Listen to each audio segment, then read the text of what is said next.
You're tuned into a new episode, and I am one of your hosts, Charmin Prince, and with me, the second host, Cheryl Pankhurst, is also here with me, and a guest who you will hear about later.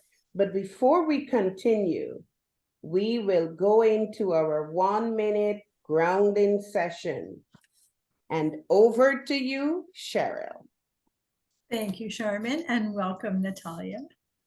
And so Thank we you. begin every episode with just a quick grounding so that we can appreciate and have some intentional time together. We just close our eyes, just kind of feel the air on our skin, feel support in our chair or our car or our bed, wherever you're listening, and just letting go of the to-do list and what didn't get done list. And you've chosen to sit with us or listen with us, and we would just love this to be very intentional so we can really share our time together. And we're very grateful you're here. And just take a deep breath and let it all go.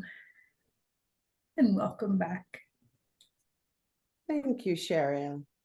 I am honored and counted a privilege to introduce to you someone that I've known. I think I met her 3 years ago, Natalia Blagova, who lives in Zurich, Switzerland. She is an MBA and a Master of Science, a systematic coach, a certified consultant in leadership and culture, learning and development, and a family and systemic Constellator. Julie is going to take that out. She is a systemic constellator. She has lived and worked in 5 countries, which includes 20 years of experience as an international C-level executive and over 10 years as a management consultant, a life coach, and a trusted partner of change makers.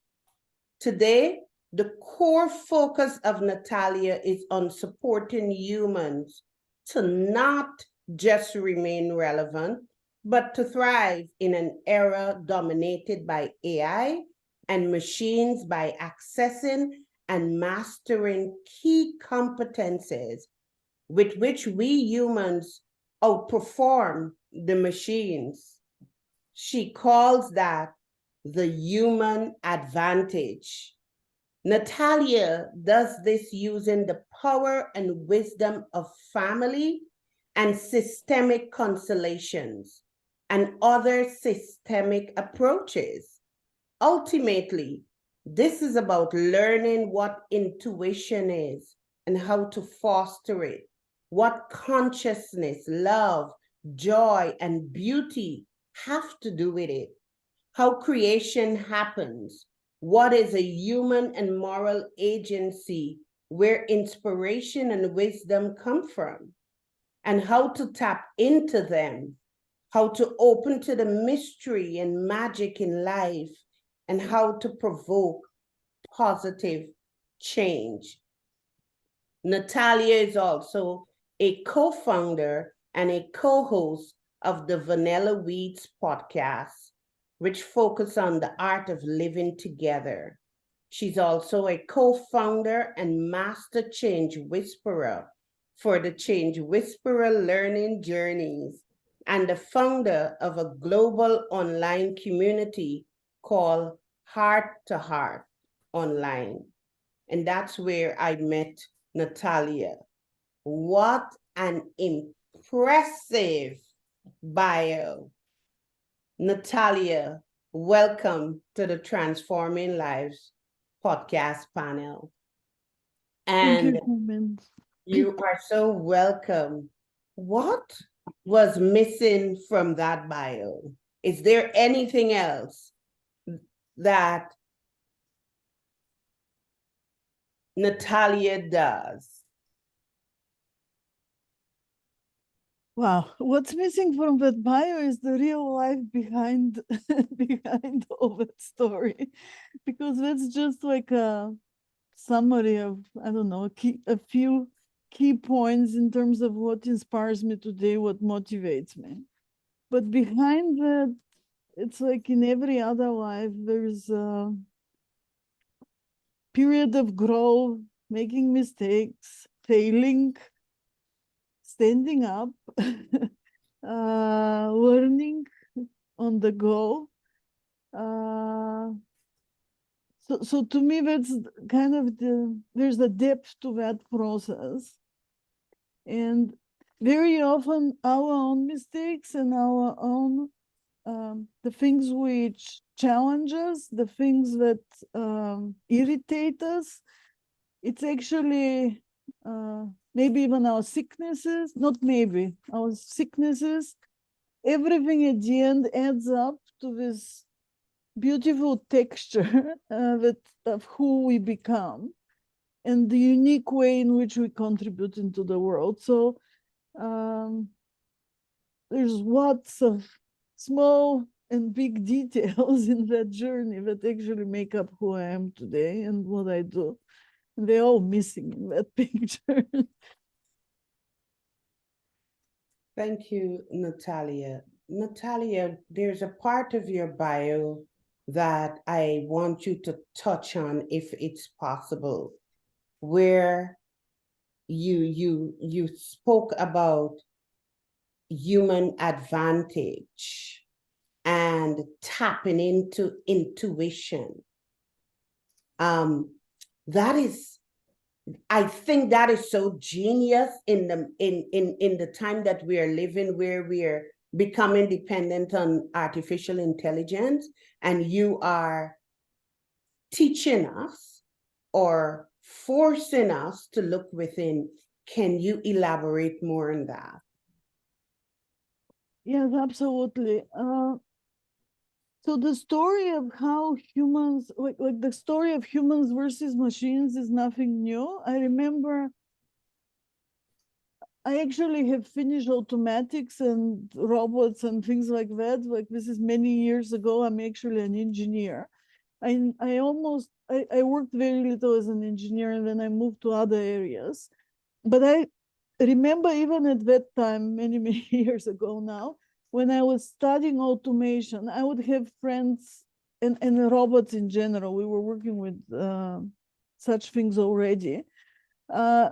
Many people would be afraid of it. So what happens when the robots become better than us and overtake humanity? So this has been a topic that's explored a lot in years behind, but it has become especially important today when artificial intelligence is entering every single aspect of our lives, when machines are exchanging a lot of the jobs. And actually, I think there's, like, for example, in Zurich, almost every shop now has, like grocery shops, they have self-checkout.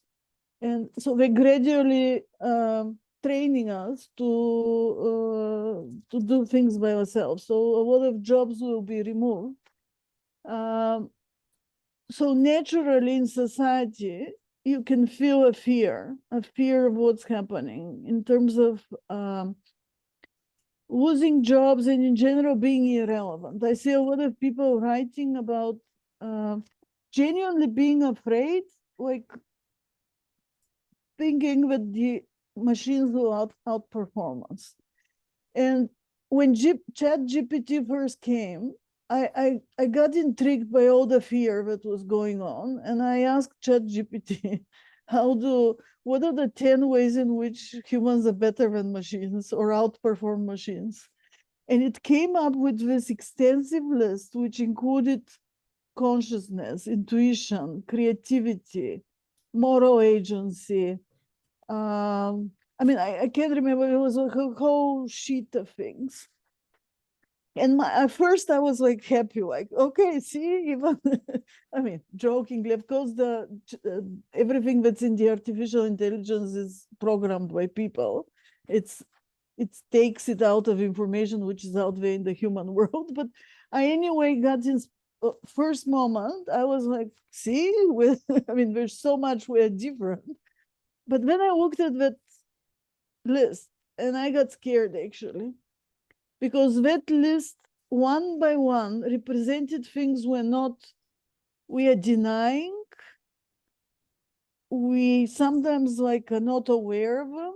I'm talking on general, like I'm not, obviously it's not true for every single person, but on average, humanity still doesn't have very clear idea what consciousness is, where intuition comes from.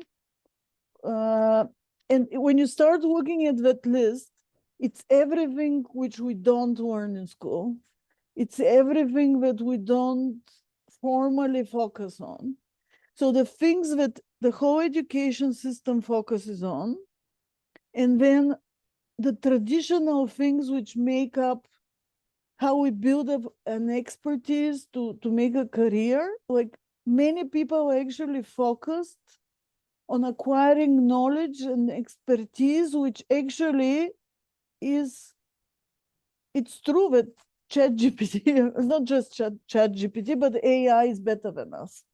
So AI would always be able to deal better with big amounts of data, analyze it, and come up with conclusions that potentially could be better than us humans. So for example, they are using it for diagnostic, as far as I know, pretty intensely, and they're proving over and over that AI can be trained to better read data from laboratory results, for example, because it can combine billions. I mean, if it's fed data from maybe not billions, but millions of lab tests, it can see things or reach conclusions that we cannot. So at some point I realized how much we neglect the very things that make us human. In real life, if you talk to very experienced leaders, very successful leaders, or you talk to artists, or basically in every area, like people who have really succeeded, they would often tell you that they count on intuition. They would tell you about the importance of spirituality. At the same time, what we study, what we focus on, is more data-driven decision making. Like organizations rarely rely on intuition. They're afraid to rely on intuition. They want some proof. I've been in situations in my corporate career where I see something is wrong, for example, with a specific person. There's something, I don't trust that person, something is wrong. And I speak with my partner and manager, but I don't have data, right? And so in many cases, that was, or one specific case I'm thinking, they told me, oh, you're jealous, oh, you're afraid of competition and things like that. And he turned, in one of these cases, the person turned to be a crook. But it took us, I mean, he did some damage until we really understood what's happening. And I've had several examples like that, where we, just in my own life, how we don't trust intuition. And the reason we don't trust it is because we do not understand, we don't have a common understanding of where it's coming from. And I personally went on an exploration in that area in, I think it's now 6 years, with my work with constellations, which are basically a way of tapping into the field of collective, we can call it wisdom, from where we get information. This is the same field that feeds our intuition. But the methodology I'm using actually allows us to, instead of just wait for intuition to come, to create the conditions to connect to this intuitive knowing. And it's not the only methodology, there are others as well. There is more and more research also, and scientific research in fields related to consciousness and intuition. But overall, it's very new for humanity. It's not something, I mean, it wasn't until recently that this would not be touched by scientists. So the bottom line for me is that we have been looking at ourselves as machines. We have been treating ourselves as machines, not recognizing these aspects of what it means to be fully human. I don't know, do you relate to that? Or am I drawing a darker picture? I do. There's so much in what you just said, and it takes me right to the beginning where we're implementing self-checkout and we're removing jobs. And what sits with me there is in your description that ChatGPT gave you is connection. We're all just craving connection, and it doesn't have to be connecting with your family or connecting with your best friend. It's when you go to Walmart or where you go to the grocery store and you interact with the people behind the counter who have a nice day. Like those things I think we're desperately missing. And especially after the pandemic, I think it became very obvious. And yet here we are. And what is that? Like I know, and we're replacing jobs, and I also think we're replacing physical jobs, but somebody has to run these computers. Somebody has to run these machines. I'm assuming it takes one person for every 10 that we would be replacing, sort of thing. I don't have the scientific data on that, but what do we do with this, Natalia? What do we do with this? We need connection. ChatGPT is telling us that, which I think is just so amazing that you Googled that or that you asked that. And so what do we do with this? Like, and like, I want to start there. I want to go into intuition and I want to go to everything else, but I just want to start there because that hit me like goosebumps when you said, this is what's happening in your country, but this is what's happening everywhere. And when we have the need, we know now for connection, what do we do with this? Yeah, so the first thing that came to mind as you're speaking is so a lot of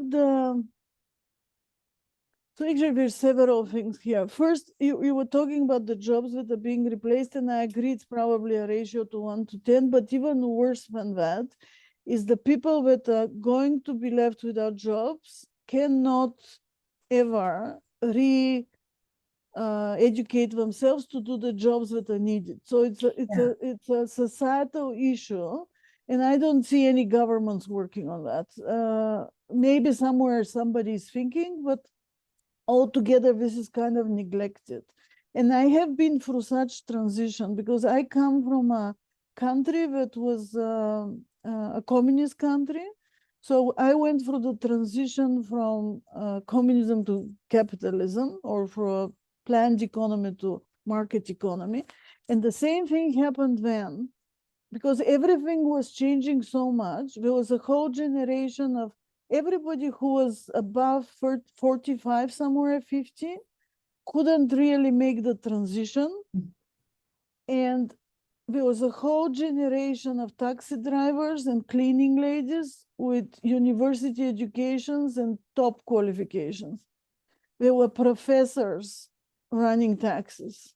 And this is something that, I mean, it's a whole generation that suffers, and something like this is happening and will be happening now. And I don't think anybody's thinking about that in the way that it needs to be thought about. So that's one issue. The other thing you were talking about, connection, is, so on one side, we understand the need of connection. So there's a lot of people who talked about it. We understood what happened during COVID. But on the other side, the people who are driving technology don't care about that. And there is a book by, I don't remember now the name of the person, but there's a book by one guy who comes from tech. And he said, I think it was called Techie and Fuzzy, the book.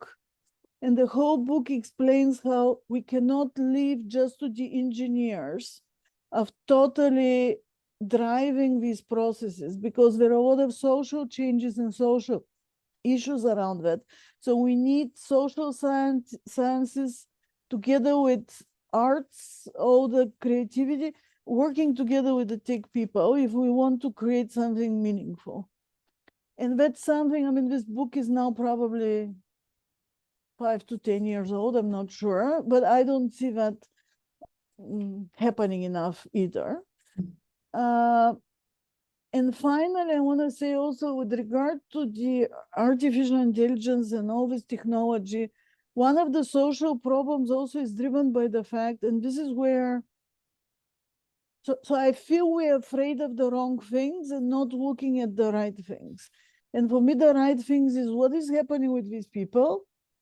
And second,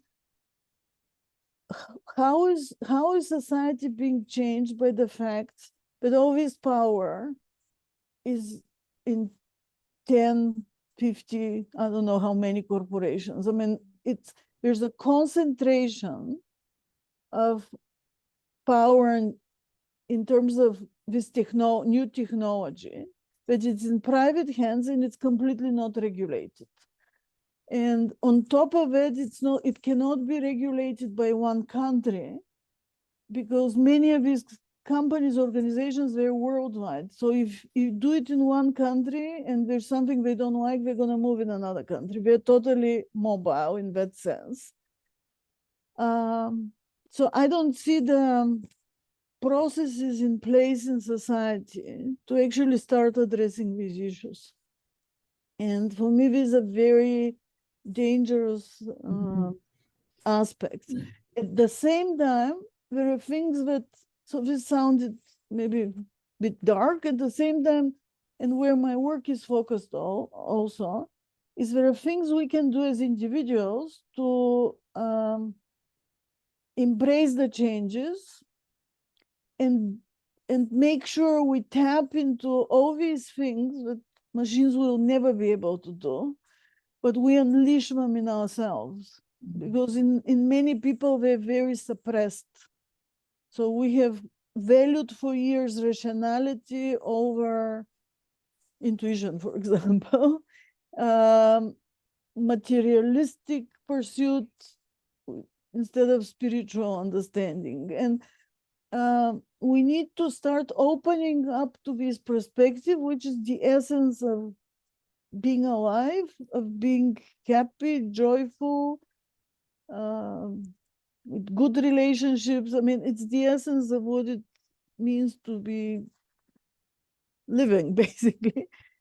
So we need to do our part, and then we need also to raise our voices in terms of pushing processes forward so that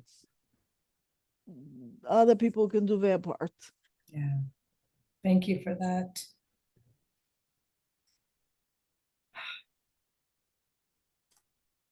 Natalia, you said so much. I can respond and ask question about artificial intelligence, but I will ask you, because I have been on the journey, that inner journey to find what's inside. And I think in spite of the degrees, that is the best experience I've had.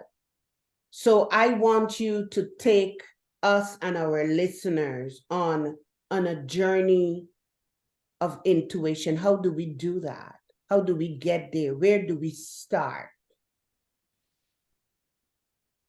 We start by slowing down. So there's no way intuition will show up in the fast way we live. We need to create pockets of slowing down It's always, I mean, there's a lot of talk about mindfulness, so it's related to that.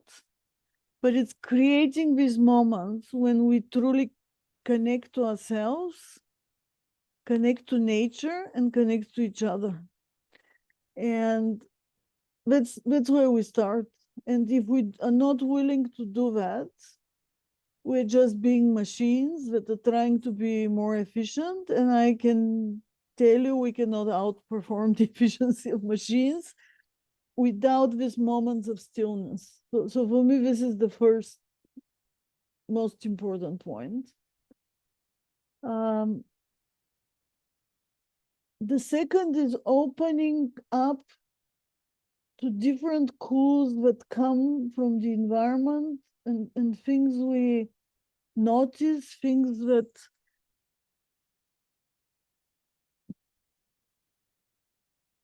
it's all kinds of, sometimes it's something we notice in nature, or sometimes it's we're sitting quietly and then we're drawn to something in the room, maybe a title of a book or something. So we need to start seeing these small clues of what draws our attention and these insights that come as if out of nowhere.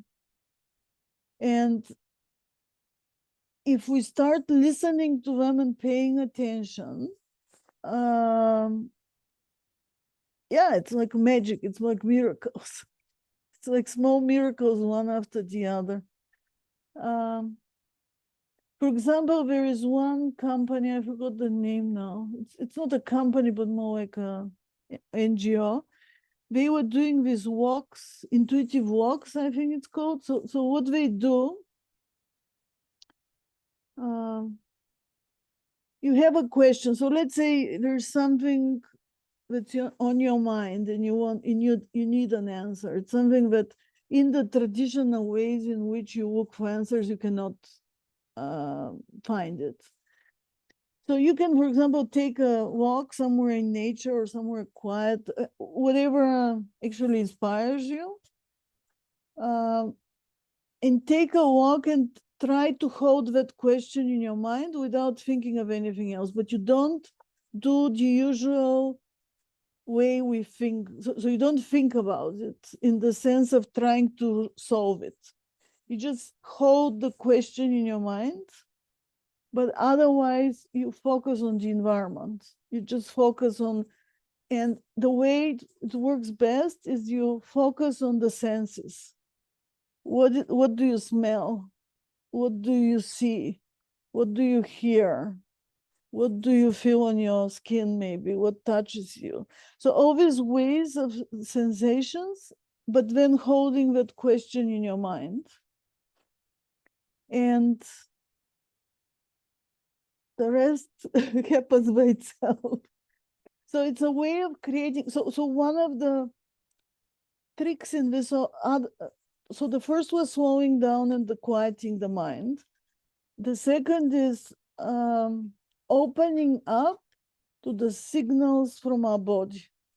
We have been, and I am master of that. I've lived my life in total disregard with my body until certain moment, because there's always something more important than me and my body. Pain, headache, for example, I've had many headaches, feel and continuing, right? So what part of, if we want to connect to intuition, part of the process is reconnected with our body, because our body is the instrument with which we connect to this field of information and collective wisdom that exists, and our body is the instrument. That's what we have. So connecting to our senses is key in the process. Quieting the mind also is key. So I often joke it's about dethroning our mind for a little bit and instead connecting to our heart, connecting to the whisper. I call it the whispers of our heart. There are also other ways. So for example, one very simple way is, let's say you want to make a choice, and let's say you have 3 scenarios and you're trying to choose between them. So something you can do is write on a piece of like like a normal piece of paper actually. And you write on one side the first choice, on another piece of paper the second, on the third piece of paper the third choice. And you mix them so that you don't know which one is which. You turn them upside down so that you don't see them. And you place them on the floor. It's good to do some meditation before that, just as we started this podcast, so that you connect to, you kind of get away from the busyness and all the worries and everything else. So it's good to do some meditation, then place them on the floor, and then step on each one. Literally step on it. And just stay there for a few moments and see how you feel. And just feel in your body what happens. And you do this on each paper. And basically what happens is, and I know it sounds, so if we focus on very rational way of doing things, this is insane. It doesn't make sense. But it actually works. It works only if you are, however, willing to. So if you're thinking all the time, oh, this crap, it's total stupidity, but I'm gonna do it because, okay, let me see. I knew this lady is talking stupidity. So if our mind is full of that, it's not gonna work. But if we manage to quiet our mind, and don't ask me to explain it how it happens because I can, but it happens. We connect to the energy of that choice, and we can feel. So I've had cases on one of the piece of the paper, I have the feeling I'm gonna fall. It just kind of, so I'm not stable. On another one, my heart beats and it feels exciting, and it's amazing how it works. So this is the most simple tools I can give. Then there are more complicated things, not complicated, but a more in-depth process that happens with a constellator, which is what I do. The way that works is basically you think of a problem, and together with the constellator, you define the elements around that problem. So there are maybe a few people involved, maybe there's some other elements, and you do a physical representation. You can do it with physical figures, or it can be done virtually on a board. You do physical representation of these elements. And as you do that, certain information starts coming up about the relationship between these elements. And basically you get insights that otherwise you wouldn't get. The same insights would come sometimes as intuition. We all have it. We just sometimes wake up in the morning and there's this feeling, this is what I should do, right? Like we're thinking, forget everything else, this is what I'm doing. So it's the same here. We connect to this field of deeper knowing, and it like the trick here also is to be open to what is trying to it's coming up or showing to yourself. Do not to be judgmental, and also not to be placing too many expectations, because it's not about what you want to happen, it's about the information that comes to you, and then whatever comes, then you see what you do with it. But it doesn't work like, okay, now we're gonna have plan it like this and this is gonna happen. It doesn't work like that. It's more like a magic. And I hope that answered the question.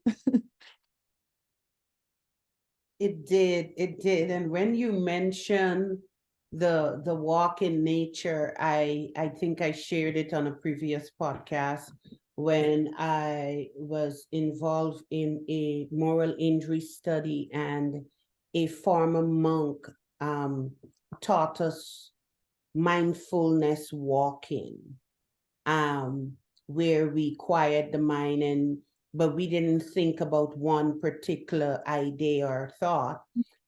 It's just being present with the walk. And I have never experienced anything before or after that. So when you're describing that, I'm like, that's like mindfulness walking. I wonder if I can do that again, because it was a group of us, and of course it was guided prior. And so I like that. And I like that you have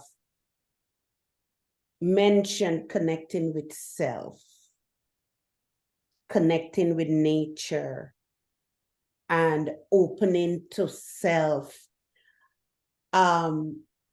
Because of my experience, Natalia, it's for most persons, it's the most difficult task. And is there any information, any consolation you can give to a listener who is saying, that's difficult, Natalia? How can I don't know how to slow down. I don't know how to get quiet with myself. How do I do that? Okay, I agree. It's not an easy process. It's actually a lifelong journey. It never finishes. We're never done. Now, first of all, on the question of, oh, I don't have time, I don't know how to do it. For me, I don't have time is a limiting belief. It's about what is the right question is, what is priority for me in my life now? And if that's not priority, it's not going to happen. But if it's a priority, you can find 5 minutes to be quiet. You can find 15 minutes to walk in a park. I mean, you don't need to go all the way to the Himalayas. I mean, you can find these small moments, maybe a little less on social media, a little less on TV, for example. If you have long commute, I mean, unless you're driving, of course, that's different. But if you're in a train or something, you can do it while traveling. I know in the States it's mainly driving, but it's not, I don't recommend it. We need to be present driving, but we can find the time. That's not the problem. It's do we want to find it? That's one thing. The second thing I'm gonna say is, if we're not willing to walk that journey of finding who we truly are and what's true for us and what's right for us, then all we're doing is we're sleepwalking through life. We're like puppets being pulled by invisible hands. And we keep recreating trauma we've been through and negative emotions we've been through. So we keep recreating that in our life, and we keep living the life according to other people's rules. So if we want that, great, we can continue doing it. So for me, it's like sleepwalking for life. But if we want to step into the driving seat and to be the driver of our lives, then we need to start paying attention to these things. And then we need to, so a few things that have helped me. So one of the things that has been very transformational is looking in what triggers me. Like the cases when I say, oh, I can't stand these people. I mean, I don't say it anymore, but I used to say, like, I can't stand this person, like he's doing this and that. So things that really trigger us, or situations, something happens and we act as if pulled by invisible hands and we cannot control it. So these are the things where something is activated in us. So it's a signal we need to do something about us, because normally we shouldn't be activated. Doesn't matter who tells us and what happens. We need to be able to process it, to think, okay, that's another person, that's his opinion or her opinion. And we should be able to normally react to it. The moment we are triggered, it means there's something we need to work on. So that's been one signal for me that's amazing. And it keeps happening. I mean, I dealt with some triggers, others are continuing. It's a continuous process. The benefit of doing it, so if somebody thinks they cannot find time to do it, they cannot, I don't know, they have more important things, I would say the benefit is you get to be more joyful. You get to live life with easiness and joy. The more you get rid of these things, the more easy it gets and more joyful. And for me, that's a big reward. I mean, it's a huge one. So that's one thing. The other thing I find extremely useful is to be in touch with what inspires us. We are too much focused on what other people think we should be doing with our lives, and we're living a whole life according to some prescribed careers and what society thinks is important. And when we start paying attention to what inspires us, we're actually following our heart and our soul's journey. And life again gets more beautiful, more easy, and more joyful. And it's surprising how few people follow that. How few people actually really follow why what inspires them. And I can give. We were speaking in the beginning about graphic design, and I mentioned that I'm really fascinated with visuals and design. I used to. So, for example, if I have to do a PowerPoint, sometimes I spend too much time on the design and waste time that nobody is paying me for. And I used to be really mad at myself. So I'm not being efficient. So why am I spending this time? I could be doing another client now. I could be doing this. So it's not how it's done. So I used to, what's the word? Like be mad at myself for doing that. Today, I realized it gives me joy. So I'm going to spend some time, organize my PowerPoint so that it feels nice to me. And then, I mean, I don't need to over waste time, but if you recognize that it's important to you, then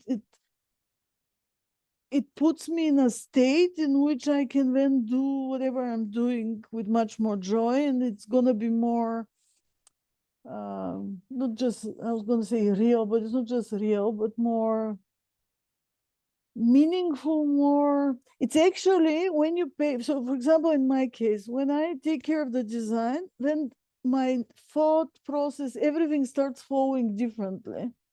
So it doesn't have to be design, it can be something else. So we're all inspired by different things, but by paying attention to them, we tune into the life that's ours, into the things that give us joy, into what we want to do. And that's a much more beautiful, joyous, and prosperous life. Oh my goodness. You say so much. It's like we need 12 episodes. I just want to go backwards a little bit before I go forward. And that is when you talk about how people, and Sharman asked this question about, how people actually get in touch with that, and how do we slow down, and how do we reconnect with ourselves. And I know we talked about priority and time, but what also sits with me is, I think there's people who don't actually do this process because they're scared of the answer. Because the answer means big change or big conversations or big transitions. And so how many people kind of put that in a box over here and it sits with you? I've done it, I've been through it. So I'm wondering, is there a way for a listener to recognize that maybe it's fear. And what's the next step if we're knowing it's free, if it's fear? Well, first of all, fear is a huge, huge, huge factor. By the way, I'm in a process really in the beginning of writing a book, and the title of the book, I know the title of the book, but I have written very little. I know what I want to write about. I just have to find the time to really sit and put it on paper. But the title of the book is From Scared to Sacred. Because this is for me the bottom line of a lot of things we're going through. It's like dealing with the fears that are stopping us from fully living our life in a sacred way. And when I say sacred, I mean it in the most, so not the narrow spiritual concept, but in a more wider, the wider meaning of the word. So fear is absolutely a huge factor, and fear. Fear has a lot of aspects. So there are first things that have happened to us that have pushed us into certain fears, or there are things we've missed in life which have led us to fears. That's, by the way, is part of the work I do with systemic constellation, is looking into especially with family constellations, we look into things related to family structures and family relationship. There are often things from our ancestry or our family that we carry, and they're on a subconscious level. They're not even things we remember or know of, which impact us greatly. So one of the reasons I'm fascinated with method is because it taps into these unconscious things that otherwise we will never touch. So that's one way of dealing with them. Another aspect of fears is related to fears which society, broadly put, society instills in us. And it starts with, I don't know, like watching TV, for example, news. It's like one bad thing after another. Like it's so depressing. So if we, and in my life experience, fear through media, through power structures, through it comes both. So sometimes it's on purpose, we're on purpose put into fear because then we are easier to manage. And we need to become aware of that. We need to become aware that we need to create a safe, kind of a safety space for us. I'm going to get to that in a second. So basically, I guess because it's a big subject, what I'm trying to say is we need to start identifying the fears and where they're coming from. And we can say, okay, this is coming from because this happened to me. And when I did that, this happened and so on. This, I have no idea where it's coming from. This, maybe it's coming from too much television, so I should reduce watching news, for example. So we need to try to identify them.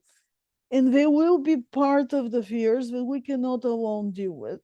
So part of them we can alone deal with, and part of them we need somebody to help us. It's not possible, some of them, to we can do a lot of work alone, but there are some aspects that are difficult.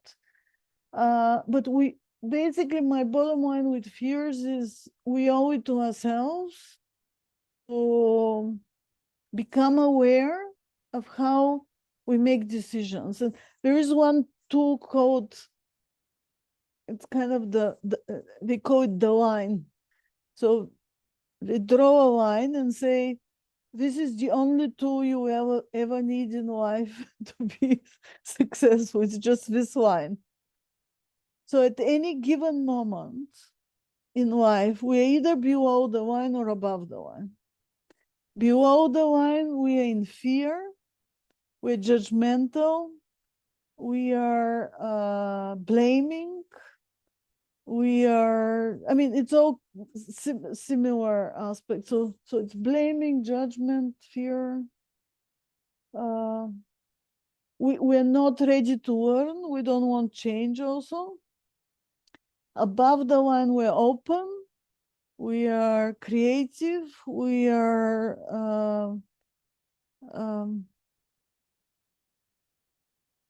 the right words are not coming to mind, but we're really open to life and to whatever it brings. So at any given moment, we're either below.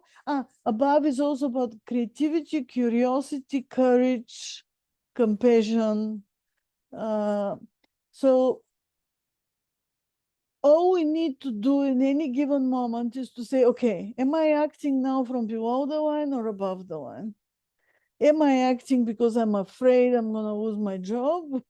Or am I being truthful to what I really believe? For example, am I right now afraid? For example, one example I give to people is when the first lockdown came,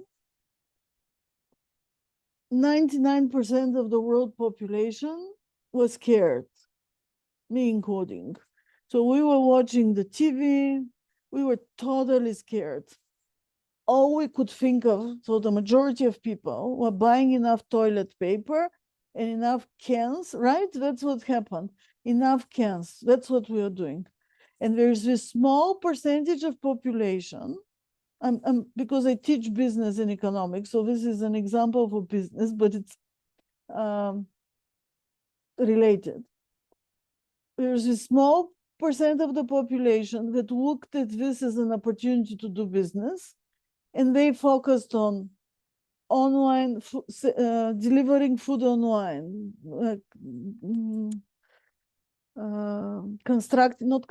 producing masks, producing fluid for cleaning, right? So there were a few people that at this moment were above the line, very few, and they focused on making money, right?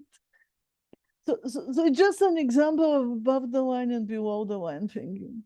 So this is something simple we can do, and I'm not saying we can always immediately jump above the line, but it starts with becoming aware and being honest about what is the place out of which we're taking a decision now, what is the place out of which we're acting.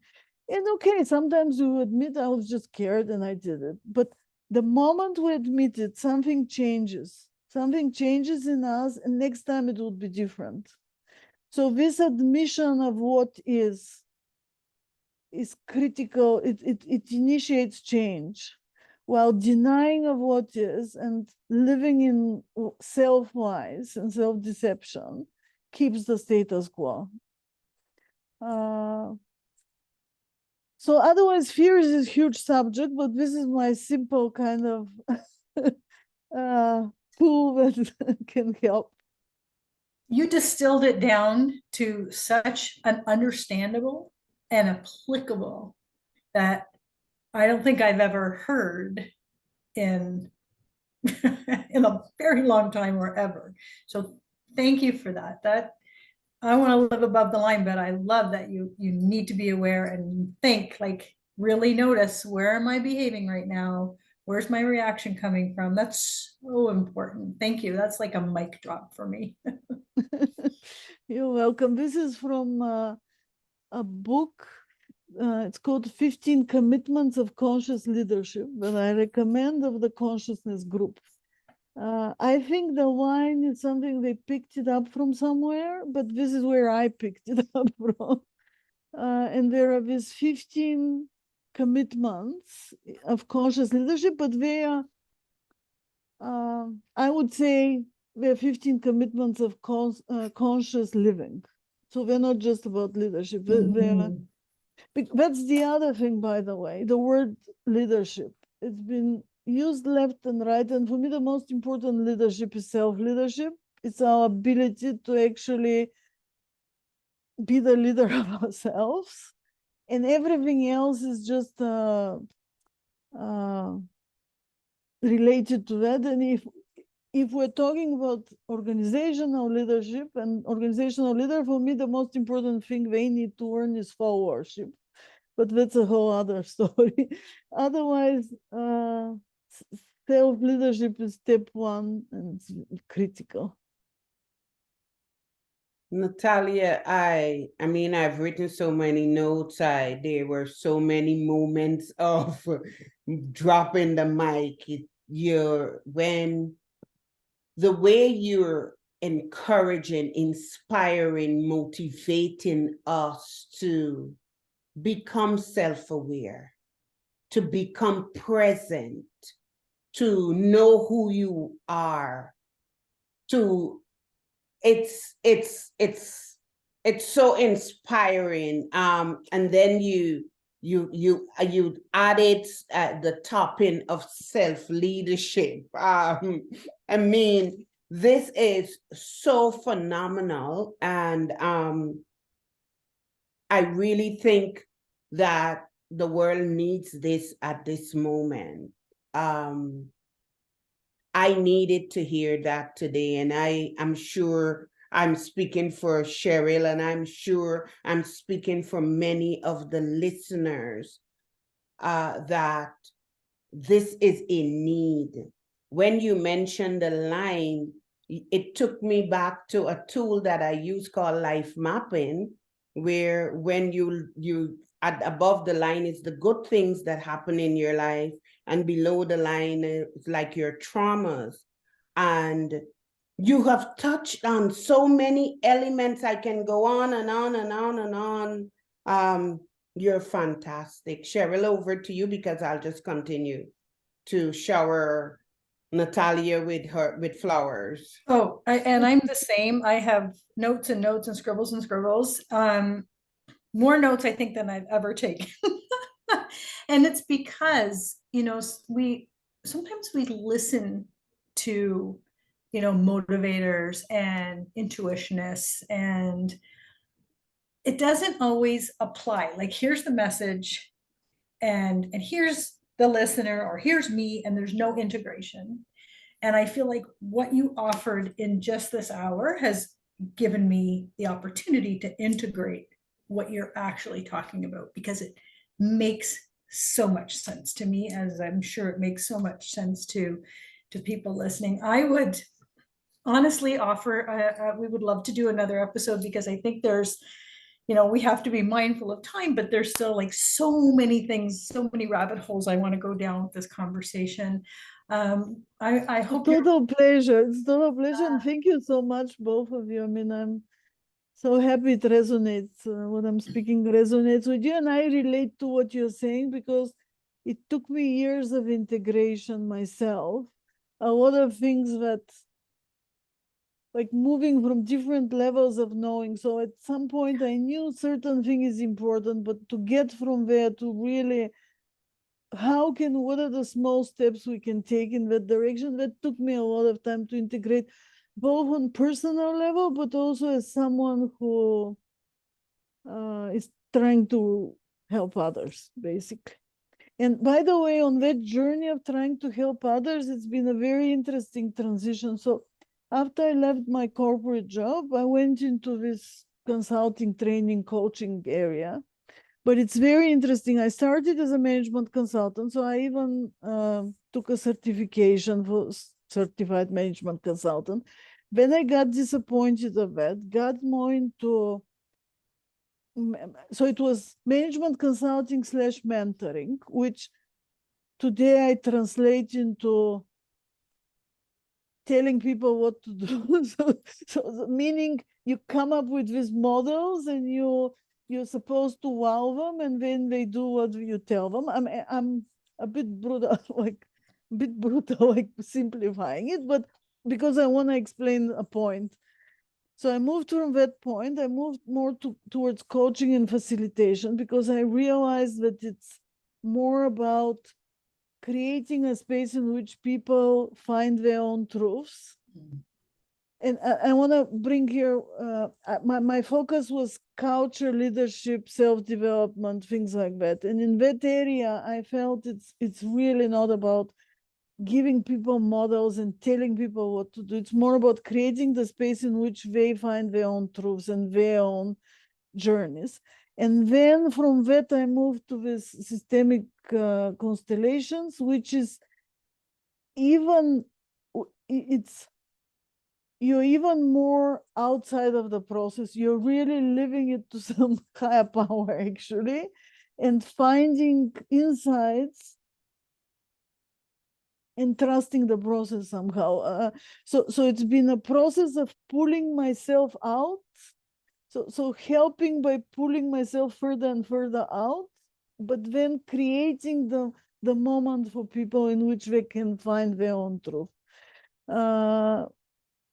So it's been an interesting journey from thinking I know what right is to a place where I don't know what's right for people. I just try to create conditions in which they find their own truth journey, whatever it is. Thank you for sharing that, because while Cheryl was speaking, I said I have to say this. We can resonate with what you're saying, and what you're saying is so impactful, and one can integrate it immediately because it's a journey that you have taken. You're not just telling us about something you read. It's your journey. And then right after, you started to let us know about the different journeys you have taken to and brought you to this place of there is a sense of purity, a light, a level of spirituality that projects from your words. And it's not just from your words, it comes from the gut, from understanding who you are. So, my God, thank you for sharing that. Thank you for sharing not just knowledge, but part of your intuition and your spirit. That's what I felt. And I hope that the listeners can connect with that, and they will receive what we have been able to experience, and is taken and integrate and is taken with us after this podcast ends. Thank you, Sherman. I mean, it's amazing what you said, and thank you. And yeah, it just humbles me to hear that. But I'm really happy that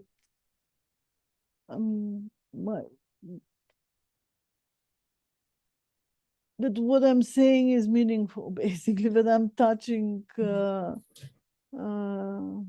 I'm touching you. It's what we live for, right? It's this interaction with others and touching each other's lives, and Yes. Connection. connection. So it's a real honor to be here with you, and to thank you so much for your words. I mean, it means a lot to me.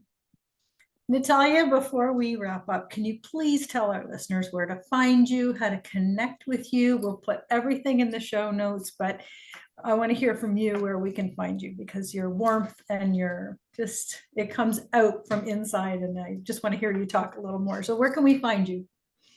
So first of all, I have a website which is with my name, Natalia Blagoeva is one word, .com. You can find me basically on all the usual platforms like LinkedIn, Instagram, Facebook, Twitter. I mean, I don't use all of them, but you can find me and write me, and I'm gonna get the message. I'm also so there is a community, Heart to Heart Online. There are a few things happening there, so that's a place also one can find me. But the easiest way is from my website, and then there's a contact form, and yeah, that's the easiest, I would say.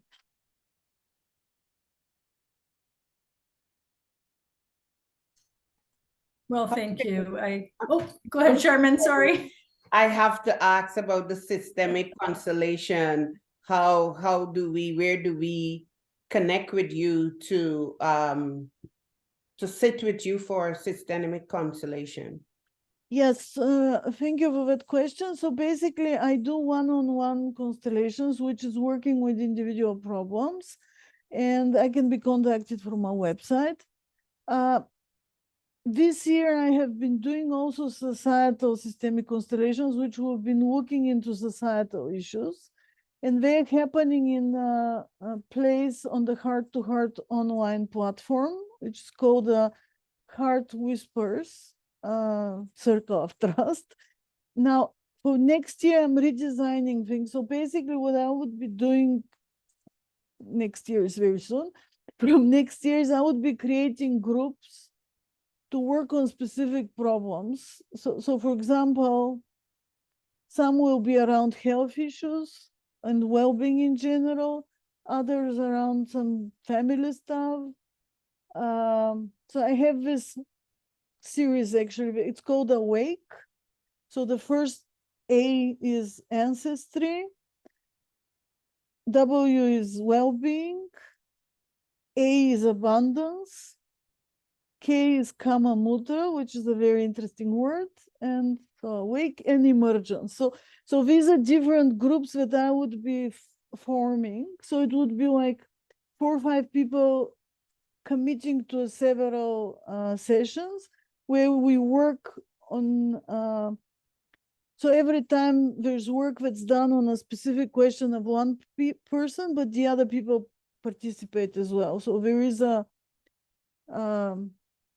there's a lot of benefit of also participating in systemic constellation as somebody working on the issue of somebody else, so not only on your issues. And this information will be becoming available in the Heart to Heart online community as well as on my website.